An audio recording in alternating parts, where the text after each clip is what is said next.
नमस्कार, मैं हूं आपके साथ अली मतर। अपना बिहार की शुरुआत बड़ी खबर से करते हैं। बिहार विधान परिषद चुनाव को लेकर एनडीए में चल रही खींचतान आज खत्म हो जाएगी। थोड़ी देर में बीजेपी और जेडीयू के बीच सीट शेयरिंग का ऐलान होगा। सूत्रों के मुताबिक 13-11 के फॉर्मूले पर दोनों में सहमति बनी है। दोनों पार्टियां अपने अपने सहयोगियों को अपने कोटे से सीटें देंगी। फॉर्मूला फाइनल करने के लिए दिल्ली से बीजेपी के प्रदेश प्रभारी और केंद्रीय मंत्री भूपेंद्र यादव पटना पहुंचे, जिन्होंने एक अरण्य मार्ग यानी सीएम आवास जाकर सीएम नीतीश कुमार के साथ बैठक की। और बैठक में सीएम नीतीश कुमार के अलावा जेडीयू की तरफ से शिक्षा मंत्री विजय चौधरी शामिल हुए। वहीं बीजेपी की तरफ से भूपेंद्र यादव के साथ डिप्टी सीएम तारकिशोर प्रसाद और प्रदेश अध्यक्ष संजय जायसवाल भी मौजूद रहे। अब थोड़ी देर में प्रेस कॉन्फ्रेंस में सीट शेयरिंग का ऐलान होगा।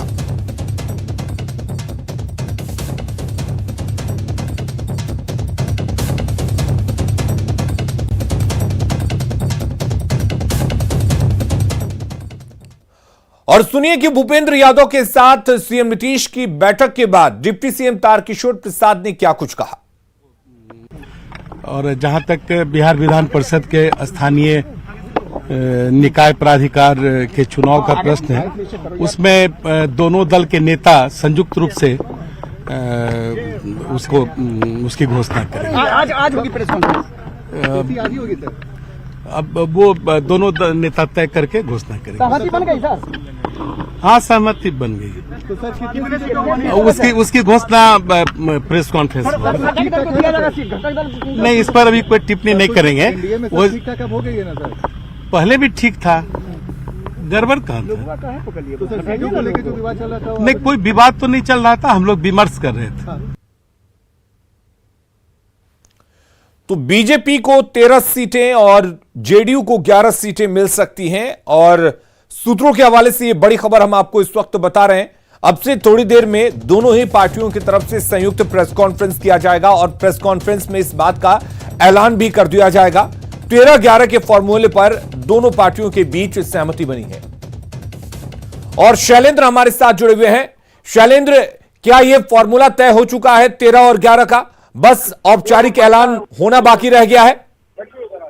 बिल्कुल, देखिए लगभग यह तय है कि 13 और 11 का जो फार्मूला है वो लगभग तय हो चुका है और कुछ ही देर में इस बात की घोषणा भी कर दी जाएगी।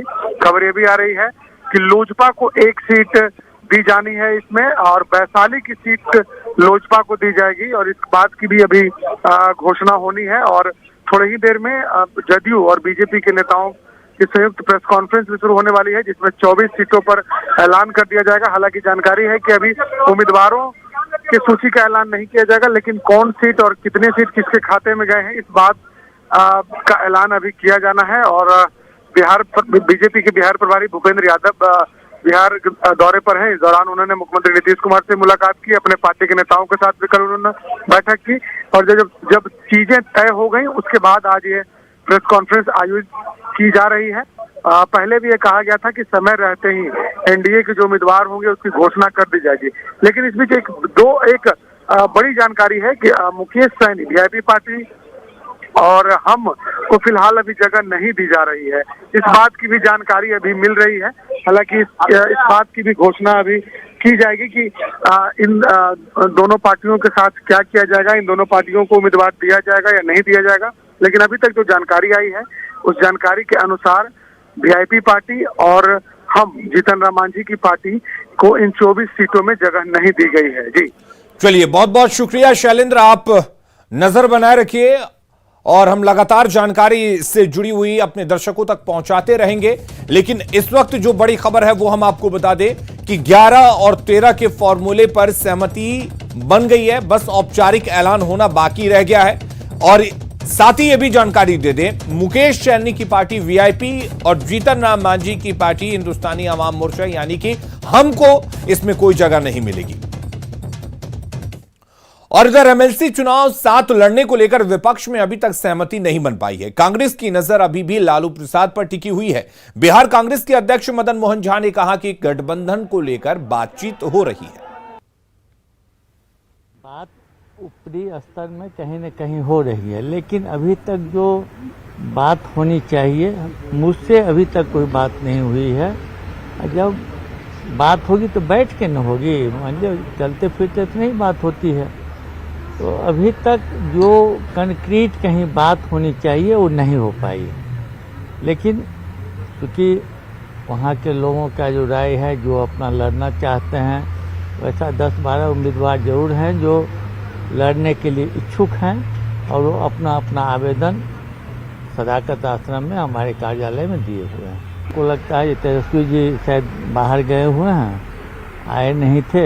आने के बाद वो आपस में बात करेंगे तो हम लोग को कोई कोऑर्डिनेशन होगा या हम लोग को कोई संवाद होगा तो हम लोग मिल सकते हैं। इसमें कोई अदरवाइज बात नहीं है। और इस बीच एक बड़ी खबर आपको दे दें, एमएलसी चुनाव से जुड़ी ये बड़ी खबर है। आज दिल्ली में महागठबंधन के नेता मंथन करेंगे।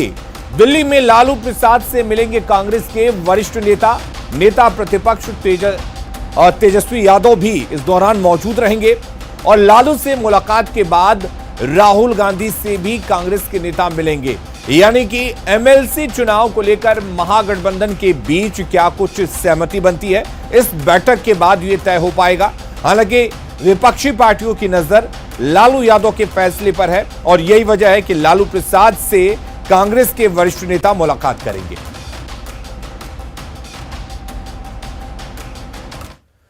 और बड़ी खबर एक सीवान से आ रही है, जहां दरौदा इलाके में अपराधियों ने जमकर तांडव मचाया। चंचौरा बाजार में एक गहने की दुकान में हथियार के बल पर अपराधियों ने लूटपाट की घटना को अंजाम दिया और तकरीबन 5 लाख के गहनों की लूट की। साथ ही उस दौरान अपराधियों ने बीच बाजार में फायरिंग भी की है। स्वर्ण कारोबारी की माने तो करीब 6 से 7 की संख्या में हथियारों से लैस अपराधी दुकान में आते हैं और सोने चांदी लूटकर फायरिंग करते हुए फरार हो जाते हैं। अपराधी किस तरह फायरिंग करते हुए फरार हो गए, इसकी एक्सक्लूसिव तस्वीर आप इस वक्त अपने टीवी स्क्रीन पर देख सकते हैं। किस तरीके से सीवान में अपराधी बेखौफ होकर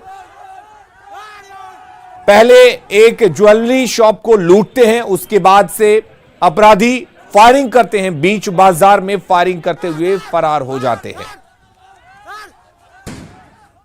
ये बताइए सर। दुकान में बैठे थे जी, काम कर रहे थे, कस्टमर आया था, उसका सामान बना रहे थे। जी जी। उसी पीछे लोग आया, आज बंदूक दिखाया, बंदूक दिखाकर माल सब निकालने लगा। मतलब कुछ ले गया है लोग? क्या क्या ले? 5 लाख का सामान ले गया। 4-5 लाख। कितने का संख्या में थे अपराधी? 6-7 की संख्या में थे, 4 भीतर थे और बाहर। सबके हाथ में हथियार था? मैंने बाइक से आए हुए थे? कौन सा बाइक था? देखे नहीं देखे? लगाया हुआ। पहचान हुआ कुछ? पहचान नहीं हुआ। मतलब मास्क लगाए हुए सब? किसी पर शक कुछ जा रहा है? सब कहाँ से जाएगा? कुछ कहेंगे। अच्छा ठीक, मन लूट हुआ है। तो ये तस्वीरें आप देख सकते हैं किस तरह से सीवान में अपराधियों के अंदर से पुलिस प्रशासन का खौफ बिल्कुल खत्म हो गया है। और यही वजह है कि दिन दहाड़े अपराधी आते हैं, एक ज्वेलरी की दुकान को निशाना बनाते हैं और निशाना बनाते हुए करीब 4 से 5 लाख रुपए के सोने चांदी के गहनों की लूट करते हैं और लूट करके आराम से फायरिंग करते हुए निकल जाते हैं। इधर शराबबंदी पर सरकार के नए आदेश के खिलाफ शिक्षकों ने आवाज बुलंद करना शुरू कर दिया है। सरकार ने शिक्षकों से शराबियों और शराब तस्करों की जानकारी मद्य निषेध विभाग को देने को कहा है। सरकार के इस आदेश के खिलाफ कल शिक्षक राज्यव्यापी प्रदर्शन करेंगे। शिक्षक सभी प्रखंड मुख्यालयों पर आदेश की प्रतियां जलाकर प्रदर्शन करेंगे।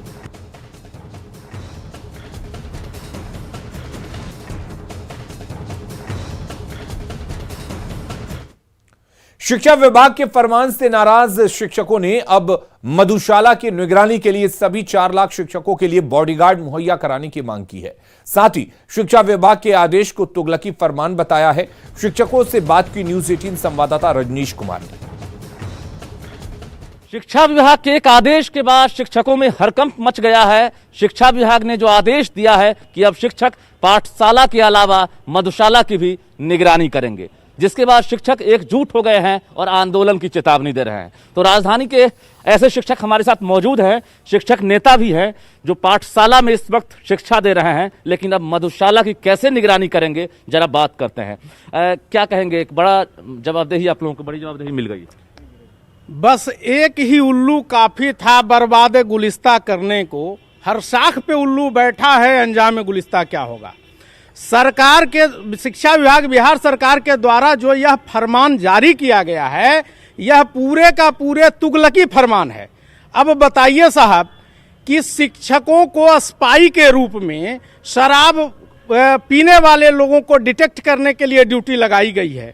मैं सरकार के मुखिया से यह पूछना चाहता हूं कि जो काम आपका पुलिस प्रशासन नहीं कर सका, जो आपका इंटेलिजेंस ब्यूरो नहीं कर सका, वो आप निरीह शिक्षकों से करवाना चाहते हैं और उसको बलि का बकरा बनाना चाहते हैं। इंप्लीमेंट करना है तो क्या डिमांड? देखिए, पहले तो इम्प्लीमेंट करने की बात है। इस प्रकार का लेटर को लेकर के अगर आवश्यकता पड़ी तो हम लोग हाई कोर्ट भी जाएंगे और आने वाले समय में हम सरकार से मांग करते हैं कि सरकार समाज का दुहाई दे करके अगर ये करना चाहती है तो निश्चित तौर पर हमको बॉडीगार्ड चाहिए, एक नहीं 2 बॉडीगार्ड चाहिए, 2 राइफलधारी चाहिए, 2। जो पत्र है, जो आदेश निकला है, वो पत्र कहीं न कहीं इन लोगों को नागवार गुजर रहा है। यही वजह है कि कोई आंदोलन की चेतावनी दे रहे हैं तो कोई बॉडीगार्ड मांग रहे हैं, कोई पत्र वापस करने की मांग कर रहे हैं। कैमरामैन सुबोध के साथ रजनीश कुमार, न्यूज 18 पटना। और शिक्षकों को गांव में शराब पीने और बेचने वालों की जानकारी देने के शिक्षा विभाग के आदेश पर शिक्षा मंत्री ने सफाई दी है और कहा है कि ऐसे लोगों के बारे में जानकारी देना राज्य के हर नागरिक का कर्तव्य है। शिक्षकों को कहीं से कोई इसके लिए अतिरिक्त जिम्मेवारी नहीं दी गई है और इसमें कोई कंफ्यूजन नहीं है कि ये चीजें सरकार के तरफ से पहले सभी नागरिकों से अपील की जा चुकी थी। वही विभाग ने अपने कर्मचारियों से अपील की है, हमारे सम्मानित शिक्षकों से अपील की है। इसमें कोई उनको जबरदस्ती कोई ये तो नहीं फिक्स कर दिया गया है कि आपको सप्ताह में इतनी सूचना देनी है, तो इसको अनावश्यक मतलब मुद्दा क्यों बनाया जा रहा है। मुजफ्फरपुर के ब्रह्मपुरा में चोरों ने एक बार फिर मंदिर को निशाना बनाया है। थाना से महज 10 कदम की दूरी पर चोरों ने चोरी की घटना को अंजाम दिया है। चोर मंदिर से ज्वेलरी और दान पेटी से कैश लेकर फरार हो गए। पुलिस मामले की जांच में जुट गई है। रात चोरों ने चोरी करके मंदिर को लूट लिया और मंदिर के पूरी संपत्ति ने समाप्त कर दी, लूट ही लिया। चोरी ने इसको भीषण डकैती मानिए। क्या क्या हुआ यहाँ चोरी में? माने इसमें से भगवती का आभूषण, नाक में से नथिया, दान पात्र का 25-30 रुपया, बर्तन, आरती रानी, घंटी, नाग नागिन सब लेके चला गया। लाखों 1.5 लाख का मंदिर की क्षति है। कितने बजे यह घटना हुआ? ये रात को हुई। कितने बजे हुई? 12 बजे रात के बाद हुई। नाम क्या था? मेरा नाम आदेश कुमार पांडे, गुड्डू पांडे। छपरा में सोनपुर के सबलपुर में मध्यवर्ती पंचायत संबलपुर के पूर्व मुखिया और बीजेपी नेता गौतम कुमार चंदन की संदेहास्पद परिस्थितियों में मौत हो गई है। आशंका है कि गौतम कुमार चंदन को शराब में जहर देकर हत्या की गई है। शुक्रवार शाम में गौतम कुमार चंदन बाजार गए हुए थे, जहां वो बेहोशी की हालत में पाए गए। उसके बाद परिजन उन्हें अस्पताल लेकर गए, जहां से उन्हें पटना रेफर कर दिया गया, लेकिन रास्ते में ही उनकी मौत हो गई। परिजन गौतम की हत्या की आशंका जता रहे हैं, हालांकि प्रशासन कुछ भी बोलने के लिए तैयार नहीं है। ड्रिंक के साथ कुछ जो है सो पॉइजन होने की संभावना है।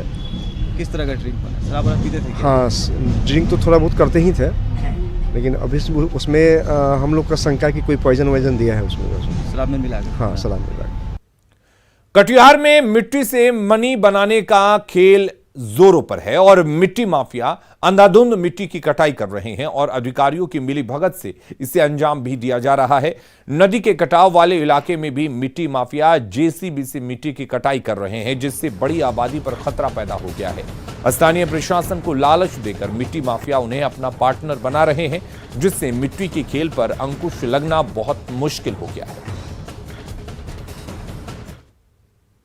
आज हम लोग बाईपास में वार्ड 41, 42, 43, 44 में बगैर खाए पिए सारे निगम के जोधा लोग, चाहे पदाधिकारी हो, चाहे कर्मचारी हो, चाहे सफाई कर्मी हो, चाहे मेयर हो, चाहे डिप्टी मेयर हो, चाहे वार्ड पार्षद हो या उनके सहयोगी लोग हों या अन्य साथीगण जो शिवहर जिले में कोरोना महामारी को लेकर स्वास्थ्य विभाग ने अपनी तैयारी पूरी कर ली है। शिवहर सदर अस्पताल में ऑक्सीजन जनरेशन प्लांट की स्थापना की गई है, जो एक साथ 85 बेड्स पर एक साथ ऑक्सीजन की आपूर्ति कर सकता है। जानकारी दे रहे हैं न्यूज 18 संवाददाता राकेश कुमार।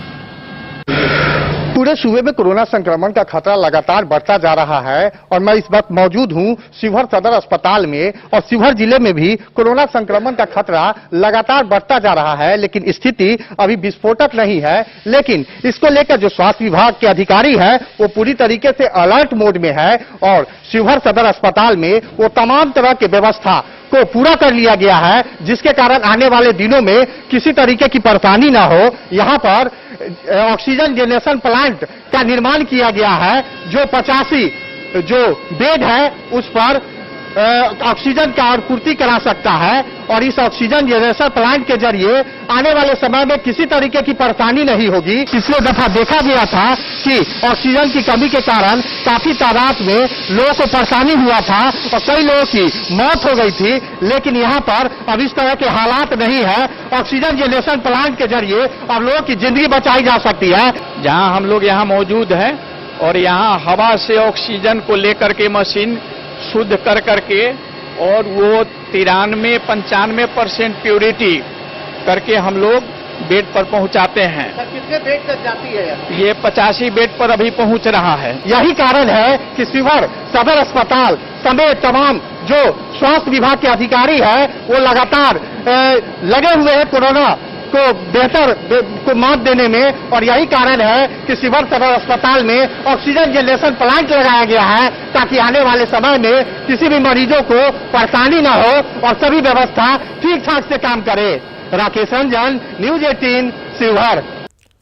गया में कोरोना महामारी के संक्रमण को रोकने के लिए नगर निगम लगातार सैनिटाइजेशन, फॉगिंग और केमिकल छिड़काव अभियान चला रहा है।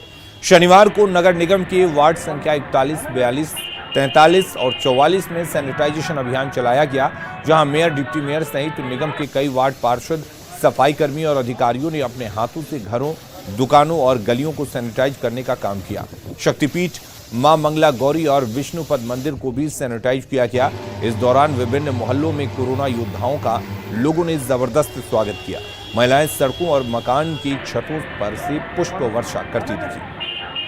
आज हम लोग बाईपास में वार्ड 41, 42, 43, 44 में बगैर खाए पिए सारे निगम के योद्धा लोग, चाहे पदाधिकारी हों, चाहे कर्मचारी हों, चाहे सफाई कर्मी हों, चाहे मेयर हों, चाहे डिप्टी मेयर हों, चाहे वार्ड पार्षद हों या उनके सहयोगी लोग हों या अन्य साथीगण जो शहर को चाहते हैं इस तरह से कोरोना मुक्त और सफाई स्वच्छ सुंदर शहर को, तो उसमें हम लोग सैनिटाइजिंग, फॉगिंग, ब्लीचिंग, चूना इत्यादि कराते हुए चल रहे हैं और ये सब अभियान के बाद फिर हम लोग इसको आकलन कर लेंगे।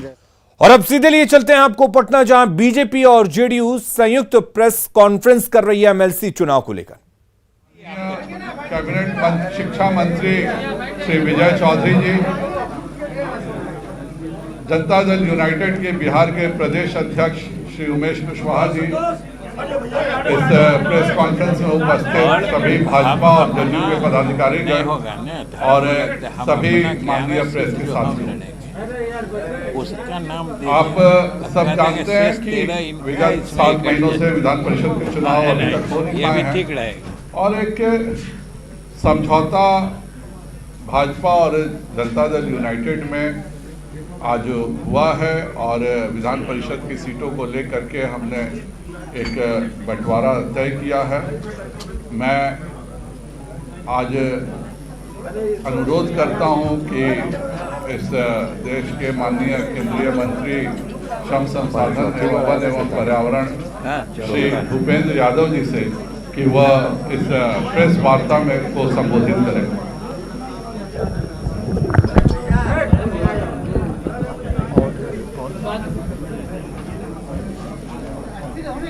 आज की पत्रकार वार्ता में उपस्थित प्रदेश के उप मुख्यमंत्री माननीय तारकिशोर प्रसाद जी, भारतीय जनता पार्टी के प्रदेश अध्यक्ष सम्माननीय डॉक्टर संजय जायसवाल जी, बिहार के वरिष्ठ नेता और इस सरकार में शिक्षा मंत्री और संसदीय कार्य मंत्री सम्माननीय विजय चौधरी जी, जनता दल यूनाइटेड के हमारे प्रदेश अध्यक्ष सम्माननीय भाई उमेश कुशवाहा जी,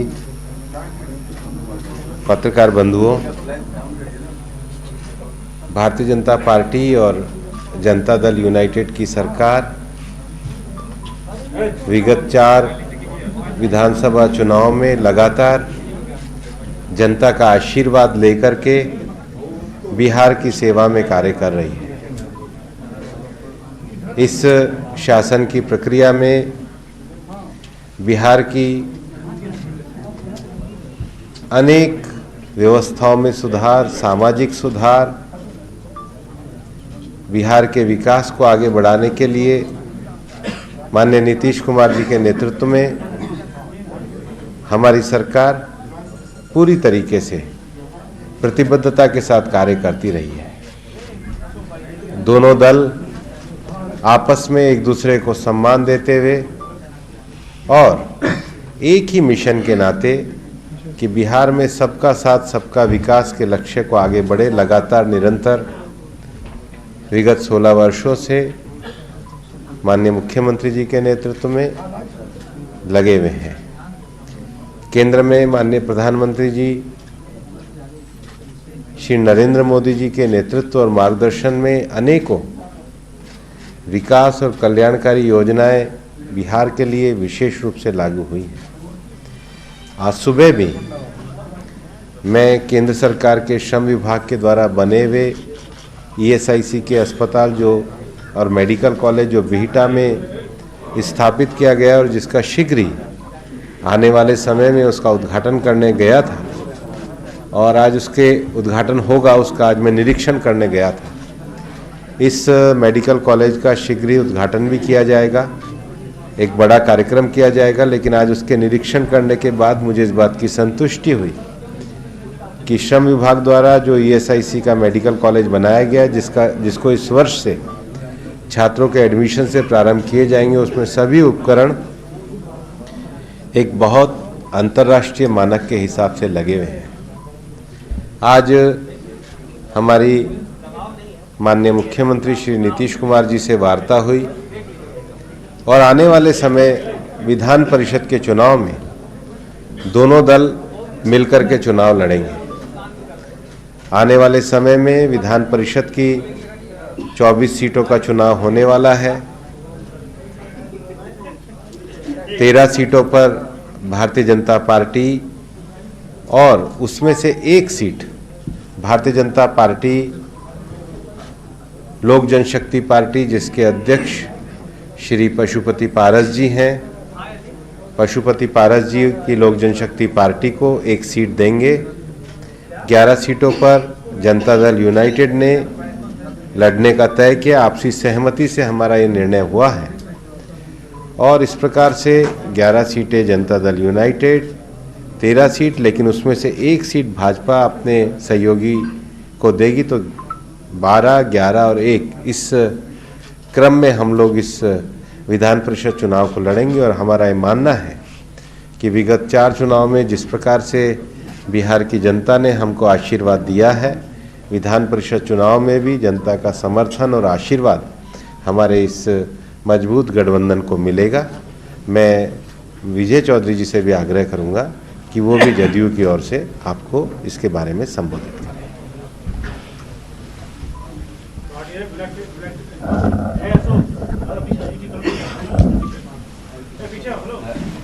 माननीय केंद्रीय मंत्री एवं भारतीय जनता पार्टी के वरिष्ठ नेता आदरणीय श्री भूपेंद्र यादव जी, बिहार के उप मुख्यमंत्री श्री तारकिशोर प्रसाद जी, भाजपा के प्रदेश अध्यक्ष और सांसद श्री संजय जायसवाल जी, जनता दल यू के प्रदेश अध्यक्ष श्री उमेश कुशवाहा जी और यहाँ उपस्थित सभी पत्रकार मित्रों, सबसे तो पहले आप तमाम लोगों के साथ हम भूपेंद्र जी का भी स्वागत करना चाहते हैं, जो कि दिल्ली से विशेष रूप से गठबंधन और भाजपा जदयू की आपसी सहमति और समझदारी कैसे बनी रहे, इसके लिए इन्होंने अपना समय निकालकर यहाँ पधारने की जहमत उठाई है। इसके लिए हम इनको भी धन्यवाद देते हैं और आभार प्रकट करते हैं। मूल बातें हमारे भूपेंद्र बाबू ने आपको बता दी हैं कि किस ढंग से पिछले 16 वर्षों में नीतीश कुमार जी के नेतृत्व में यहाँ सरकार लगातार काम कर रही है एनडीए की, और उसका जो असर है आम लोगों पर या उसकी जो सराहना है, इसका सीधा जागता प्रमाण है कि चौथी बार, ऐसा विरले ही होता है कि एक ही नेता के नेतृत्व में चौथी बार लगातार सरकार बने। ऐसा कम होता है, कम प्रदेशों में होता है। तो ये हम लोगों के सरकार की विश्वसनीयता है, और जिस ढंग से अभी भारतीय जनता पार्टी और जनता दल यू का गठबंधन, अन्य हमारे सहयोगी दल भी हैं, उनके साथ जितनी मजबूती से चल रहा है यह आपके सामने है। जो वर्तमान परिप्रेक्ष्य है, ये जो विधान परिषद के स्थानीय निकाय से जुड़े चुनाव हैं, आप सब जानते हैं कि उसमें 24 सीटें हैं अभी रिक्त। वैसे तो नियमतः तो इसमें 8-8 सीटों पर 3 क्रम में चुनाव होने होते हैं। 1/3 सदस्य रिटायर करते हैं और प्रत्येक 2 वर्ष पे चुनाव होने। लेकिन पीछे के समय में कुछ ऐसी परिस्थितियां बनी थी जिसके कारण से एक साथ 2400 सीट रिक्त हो गए, और फिर पिछली दफा से 24 सीटों पर एक साथ चुनाव हो रहे हैं। और हम लोगों की आपसी समझदारी इसी क्रम में बननी थी, और स्वाभाविक रूप से इनके 13 थे तो ये 13 लड़ना चाह रहे थे। लेकिन हम लोगों के अलायंस में जो एक आपसी समझदारी का जनता दल यू और भाजपा का 50% का एक समझौता था, उसके तहत हम लोग 12 लड़ना चाह रहे थे। तो ये हम लोगों की पुरानी इच्छा थी। इस पर कई राउंड हम लोगों ने बात की और रास्ता इसका निकला जब इन्होंने जैसा बताया कि एक सीट इनको सहयोगी दल पारस जी के लोजपा को एडजस्ट करने के लिए, उसमें सामंजित करने के लिए आवश्यकता थी। तो हम लोगों ने भी 11 सीट पे सहमति दे दी कि हमारे एक सहयोगी दल की भी साथ आ जाएंगे।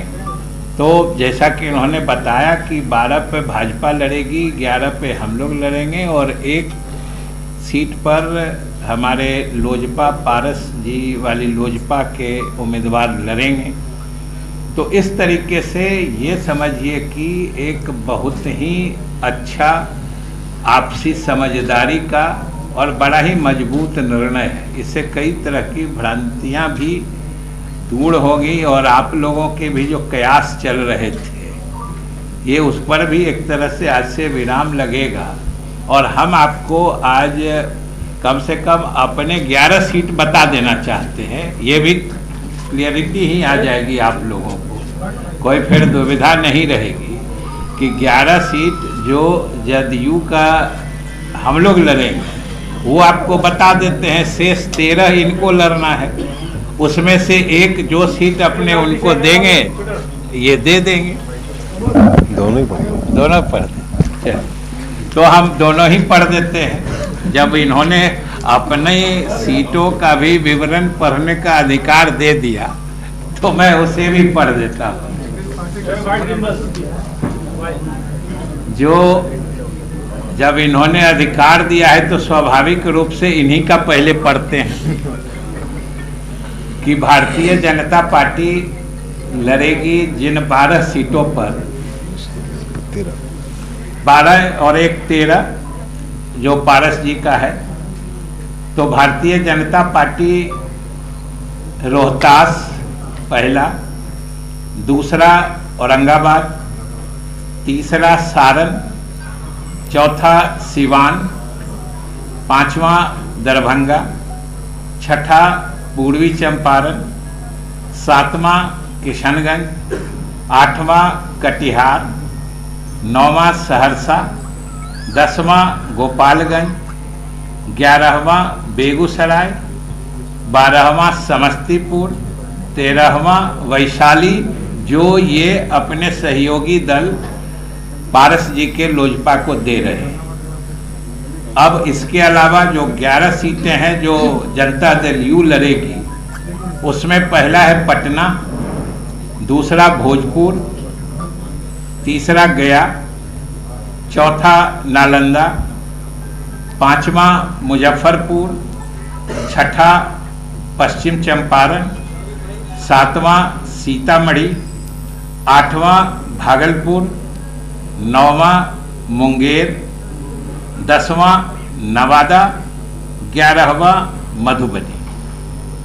इसलिए ये कंप्लीट जिसको कहते हैं पूर्ण आपसी समझदारी और सहयोग के तहत ये निर्णय हुआ है और हम लोग सब लोग मिलकर लड़ेंगे और इसके बाद हम अपने सभी सहयोगी दलों को भी विश्वास में लेके पूरी मजबूती से लड़ेंगे और हम समझते हैं कि लगभग सभी सीटें हम लोग जीतेंगे। तो दिखा दिए सर, क्या दिखा दिए ये दिखाने का चीज बाद में दिखा। अच्छा, बाद में दिखा। और अरे दे ही देंगे, इसीलिए तो पूरा पढ़ दिए। और कोई विषय कहना है? किसी का कोई और प्रश्न हो तो बताइए। हम सहयोगी दलों को विश्वास में लेंगे, ये विजय चौधरी जी ने कह दिया। हमने इसीलिए शुरू में ही कह दिया क्योंकि मुझे पूरी उम्मीद थी कि आप ये प्रश्न पूछिएगा। हमने कह दिया कि ये भाजपा और जदयू का समझौता हो चुका है और हम लोग अपने अपने सहयोगी दलों को भी विश्वास में लेंगे। विश्वास में लेंगे, हमने विश्वास में लेंगे कह दिया ना।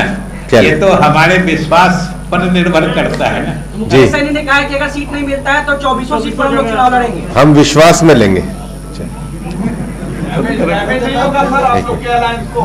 हम विश्वास में लेके सबको चलेंगे। हर सीट पर कौन लड़ेगा, आप या मुकेश सहनी जी? वो अभी आज का विषय नहीं है। अभी तो विधान परिषद की बात आज हो रही है, विधान परिषद की आप लोग सभा की तरफ कहाँ चले गए? नाराज नहीं होने देंगे। नहीं, सब हम विश्वास में लेके करेंगे। नाराज किसको नहीं होने देंगे? विश्वास में आने से कहीं कोई नाराज होता है? बताइए। संभावना है सर, बोल रहे हैं कि 24 सीटों पर लड़ूंगा सर। और किसी का कोई प्रश्न है? और कोई प्रश्न? हाँ जी, समय आने पे कर देंगे। सर, शिक्षकों को शराब माफियाओं से लड़ने के लिए भेजा जा रहा है, सारे दलों की सहमति है इसमें। सबसे पहले तो भले आपने प्रश्न पूछे ही दिया, तो शिक्षकों को शराब माफियाओं से लड़ने के लिए नहीं कहा गया है। हम आप सब लोगों से यही निवेदन करेंगे कि इसमें कोई कंफ्यूजन क्रिएट कराने की स्थिति नहीं बननी चाहिए।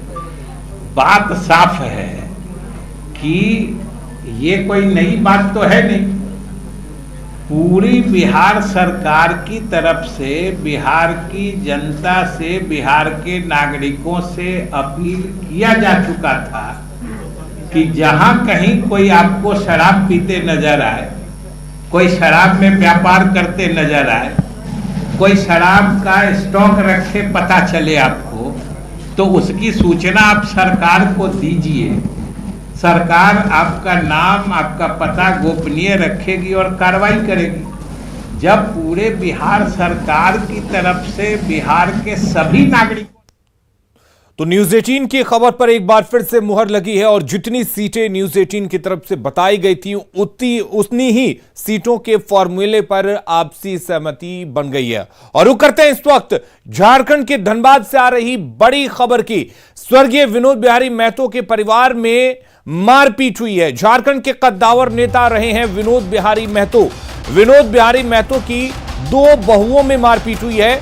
विनीता सिंह और सोमा महतो के बीच संपत्ति का विवाद हुआ और इस विवाद को लेकर ही मारपीट हुई है।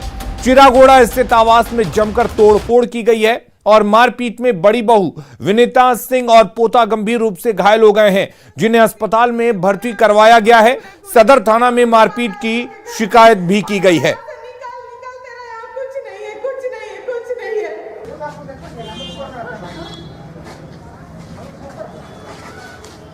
तो तस्वीरें आप देख सकते हैं किस तरीके से मारपीट में आवास में तोड़फोड़ की गई है। बड़ी बहू विनीता सिंह और पोते को गंभीर चोट लगी है। स्वर्गीय विनोद बिहारी महतो के परिवार में संपत्ति को लेकर विवाद हुआ और विवाद में जमकर मारपीट हुई है। जानबूझकर आप वीडियो देखिए, जानबूझकर सर फोड़ा है। तो आदू के पास वीडियो है। मेरे घर को पूरा तोड़ के 200 आदमियों ने घेर के, और मेरा जितना भी अंदर में रहती है सोमा महतो, सावित्री महतो, उसका जितना रिश्तेदार है सब वहाँ आके हमला किया, बोलते बोलते कि पुलिस और प्रशासन और नेता परेता किसी काम तुम लोग के नहीं आएगा, आज मर्डर तुम्हारा निश्चित है। फिर उसके बाद वो लोग हम लोग पे हमला किए, पूरा कांच फोड़ के, सीसीटीवी कैमरा फोड़ के, अंदर घुस के एक एक आदमी को मारा है। सबका हाथ टूट गया। मेरे बेटे का हालत आप देख ही रहे हैं, अभी स्टिच पड़ा है और पूरा कपड़ा से मेरा मुंह बांध दिया। बोला कि आज मर्डर निश्चित है। यहाँ भी आए हुए हैं बहुत सारे लोग, हम लोग का पीछा करके बोलते हैं यहाँ से निकलेगा तो यहाँ भी मारेंगे। अगली खबर का रुख करते हैं। कोरोना संक्रमण काल में दवा दुकानों की अचानक बाढ़ सी आ गई है। ऐसे में बी फार्मा और डी फार्मा डिग्री को फर्जी तरीके से पाने की होड़ सी मच गई है। ऐसे में फार्मेसी काउंसिल ऑफ इंडिया ने निरीक्षण के बाद झारखंड के 6 प्राइवेट यूनिवर्सिटी में सुनिश्चित करेंगे। ये जिला प्रशासन के द्वारा ये इसका जो अगला आदेश होगा उन्हीं के द्वारा प्रोमुलेट होगा कि कब लगेगा या नहीं लगेगा, उन्हीं के द्वारा निश्चित किया जाएगा। 24 घंटे के अंदर दुकान खुद नहीं हटेंगे तो कार्रवाई होगी। जी, हम लोग फिर रांची म्युनिसिपल कॉर्पोरेशन कार्रवाई करेगी उस पर। मुरादाबादी मैदान में धारा 144 को लेकर लोगों की राय बटी हुई है। एक तरफ जहां लोग इसे सही बता रहे हैं, वहीं कुछ लोग सरकार के इस कदम को गलत भी बता रहे हैं। मुरादाबादी मैदान में घटनास्थल पर ही लोगों से बात की न्यूज़ 18 संवाददाता संजय कुमार सिन्हा ने।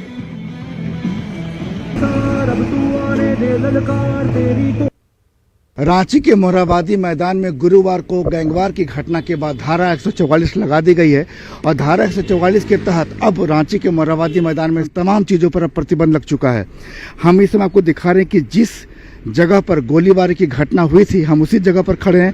खून के छींटे अभी भी आप देख सकते हैं और ये बता रहे हैं कि राजधानी के मोरहाबादी मैदान में किस तरह की सख्ती की ज़रूरत है, क्योंकि शाम होने के बाद ये अपराधियों का अड्डा बन जाता है। हमारे साथ कुछ लोग हैं, उनसे बात करेंगे कि जिस तरीके से मोरहाबादी मैदान में उस दिन घटना हुई थी, अब प्रशासन की सख्ती हुई है। सरकार ने, सीएम ने खुद कहा है कि अब चीज़ों को बहुत ही सख्ती के साथ देखा जाएगा। क्या कहेंगे आप? हम लोग तो मॉर्निंग वॉकर हैं, लगभग रोज घूमने के लिए आते हैं। यहाँ लॉ एंड ऑर्डर की बहुत ज़्यादा कमी हो रखी है मोरहाबादी मैदान में। शाम को गुंडा लोगों का यहाँ जमावड़ा लगा रहता है। प्रशासन को चाहिए कि जो अभी किए हैं वो हरदम के लिए हो। ये जो ठेला खोमचा है या यहाँ पर जो लोग गुंडा लोगों का राज हो गया है, वो लोगों को समाप्त होना चाहिए। आप एक महिला हैं, अक्सर इस इलाके से गुजरती हैं, क्या महसूस करती हैं? हाँ, मैं यहाँ पर आके अनसेफ महसूस करती हूँ। सुबह देखो तो मुझे ऐसा लगता है कि गाड़ी घोड़ा है और इतने खुमचा ठेला और ऐसे मतलब अनसेफ महसूस करती हूँ। और लेडीज़ लोग के लिए तो एकदम चाहिए ही यहाँ पर कि मतलब प्रशासन की मतलब बहुत टाइट गश्ती हो। हाँ, और लेडीज़ लोग की यहाँ पर चेन छिनाई ये वो। शाम में तो एकदम गुंडागिर्दी एकदम बहुत ही ज़्यादा रहती है, लड़कीबाजी चलती है, लड़काबाजी चलती है। तो ये सब, हाँ, ये सब हम लोग के लिए अनसेफ है। तमाम चीज़ों को बंद होना चाहिए। और जिस तरीके से अब 144 लगा दिया गया है, अब देख रहे हैं कि तमाम दुकानें भी बंद हैं यहाँ पर, तो ऐसे में क्या लगता है इससे कुछ संभव रोक लगेगा? सरकार को गरीबों की रोजी रोटी को ध्यान रखते हुए शाम को पुलिस की गश्त लगानी चाहिए। उनको भी कमाने खाने का जगह है, लेकिन सरकार का प्रयास सराहनीय है, लेकिन उनको पुलिस की गश्त वहाँ पे यहाँ बढ़ानी चाहिए और उनको भी कमाने खाने देना चाहिए। बिल्कुल। देखिए, हजारों लोगों की रोजी रोटी इस जगह से जुड़ी हुई है, तो निसंदेह जो है, जो लोग प्रभावित हो रहे हैं वो लोग उग्र आंदोलन करेंगे। जहां तक आपका प्रशासन की बात है, तो प्रशासन को चाहिए, देखिए ऐसी बात नहीं कि आज पहला बार यहाँ पे कोई ठेला खोमचा लगा, ये पहली बार तो है नहीं, पहले से लगता आया है, लेकिन कभी कोई घटना हुई नहीं। अब चाहिए कि प्रशासन की सही जो है सिक्योरिटी यहाँ पे दे, ताकि जो लोग यहाँ पे आते हैं सुबह, जैसे एक रोड जो है जो मॉर्निंग वॉकर्स के लिए बंद रहती है, मॉर्निंग वॉकर्स के लिए खुली रहती है, उस पर आवागमन बंद रहता है, तो वहाँ पे आसानी से लोग चलते हैं। अब चाहिए कि जैसे जो चौक चौराहा है जहाँ पे लोग जहाँ से गाड़ियों की एंट्री होती है, तो वहाँ पर जो है सुरक्षा की व्यवस्था की जाए। बिल्कुल, आपको हम बता दें कि आप देख सकते हैं कि बगल में ही, पास में ही बिल्कुल जहाँ वारदात हुई थी उसके मात्र 20 मीटर की दूरी पर ही राज्यसभा सांसद और पूर्व मुख्यमंत्री शिबू सोरेन का आवास है। यहीं पर वारदात हुई थी और उसके बाद देख सकते हैं कि तमाम दुकानें जो मोरहाबादी मैदान के किनारे लगी हैं, तमाम दुकानों को बंद कर दिया गया है। लोगों का कहना है कि चूंकि कई लोगों की रोजी रोटी इस मैदान से जुड़ी हुई है, इसे बंद नहीं करना चाहिए, लेकिन बजाय इसके कि आप यहाँ पर गश्ती व्यवस्था को ज़्यादा तेज करें, सुरक्षा व्यवस्था को मुकम्मल करें। अब ऐसे में लोगों का कहना है कि सरकार को जो सख्ती है सिर्फ एक दिन के लिए नहीं, हफ्तों भर के लिए नहीं, हमेशा के लिए सुनिश्चित करना होगा। कैमरामैन अमित के साथ संजय कुमार सिन्हा, न्यूज़ 18 रांची।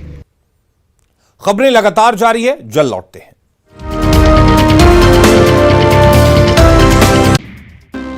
अगली खबर का रुख करते हैं। झारखंड कांग्रेस के नए प्रभारी अविनाश पांडे 3 दिवसीय दौरे के लिए रांची पहुंच चुके हैं। रांची एयरपोर्ट पर कांग्रेस कार्यकर्ताओं और नेताओं ने उनका गर्मजोशी से स्वागत किया। ढोल नगाड़ा और पारंपरिक नृत्य के साथ नए प्रभारी को बिरसा मुंडा की धरती पर कांग्रेस ने जमकर उनका स्वागत किया। आपको बता दें कि इस दौरान कांग्रेस के कार्यकर्ता काफी उत्साहित दिखे। पहली बार झारखंड पहुंचे अविनाश पांडे ने इस भव्य स्वागत के लिए कार्यकर्ताओं का आभार जताया और कहा कि कार्यकर्ताओं के साथ मिल बैठकर संगठन को मजबूत करने पर चर्चा करेंगे। सब स्वागत का मैं धन्यवाद करता हूं और आज कार्यकर्ताओं से मुलाकात होगी और हम फिर बात करेंगे। देवघर पुलिस को बड़ी सफलता हाथ लगी है। पुलिस ने करों थाना क्षेत्र में छापेमारी अभियान चलाकर 9 अपराधियों को गिरफ्तार किया है। गिरफ्तार किए गए साइबर अपराधियों के पास से 21 मोबाइल, 52 सिम कार्ड और 3 बाइक बरामद किए गए हैं। ये सभी फर्जी बैंक अधिकारी और कस्टमर केयर एग्जीक्यूटिव बनकर लोगों को चूना लगाने का काम करते थे। जो लगातार पुलिस कप्तान श्री धनंजय सिंह के निर्देश पर साइबर अपराधियों के विरुद्ध छापामारी चल रही है, उसमें कल नागादारी पंचायत से 9 लोगों की गिरफ्तारी हुई है, जो बेसिकली धनी पे कस्टमर केयर अधिकारी बनकर साइबर ठगी करते थे। उनके पास से 21 मोबाइल फ़ोन और लगभग 40 सिम के आसपास बरामद हुआ है। 3 बाइक भी बरामद हुए, जो बेसिकली ये जंगल क्षेत्र में जा करके अपना साइबर क्राइम को अंजाम दिया करते थे। इसमें अभी अब तक आपराधिक सिमडेगा में पंजाब नेशनल बैंक के कर्मचारी मंजूर आलम पर घूस लेने का आरोप लगा है। आरोप है कि टैसेरा गांव की महिला दीपमती देवी ने 40,000 रुपए कृषि लोन के लिए, जिसके बदले में बैंक कर्मी मंजूर आलम ने महिला से 4500 रुपए बतौर घूस ले लिया। महिला ने एसडीओ सिमडेगा से इसकी शिकायत की, जिसके बाद एसडीओ सिमडेगा तुरंत पीएनबी सिमडेगा ब्रांच पहुंचे। उन्होंने बैंक कर्मी से महिला का पैसा वापस करवाया और कहा कि बैंक कर्मी पर विभागीय कार्रवाई की जाएगी।